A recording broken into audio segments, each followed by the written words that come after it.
There's nothing like the first day of school. New clothes, new classes, new friends.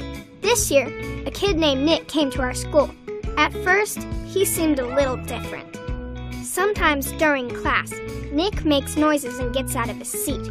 There's a lady that sits in our classroom and follows Nick around, and even takes him out of class when he's distracting us. We didn't understand why Nick got to take breaks or why he got to spend all this time with one teacher. My friends and I thought, what's up with Nick? It turns out, Nick has autism. Nick has had autism since he was little. Autism happens inside the brain. This doesn't mean Nick is sick with something like the flu. You can't catch autism. It just means that he understands some things differently than most of us. Once we learned a little more about Nick and autism, we understood why he gets extra attention.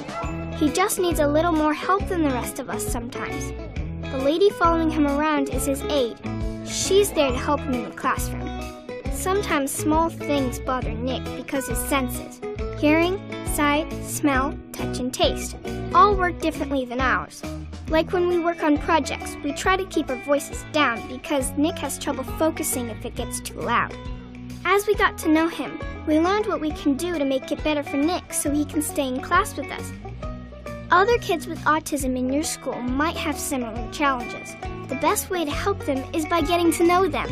Autism affects each person differently.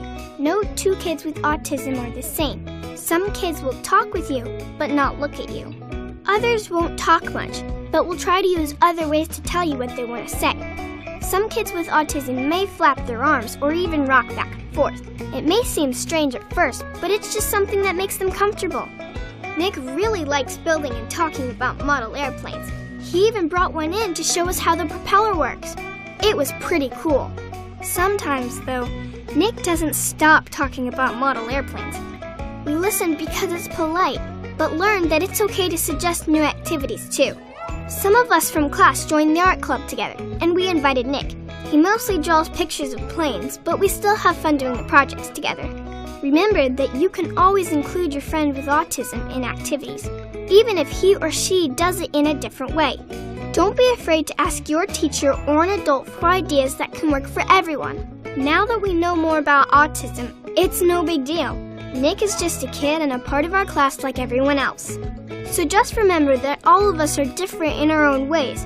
Accepting the differences of kids with autism is the first step to becoming friends and having fun together.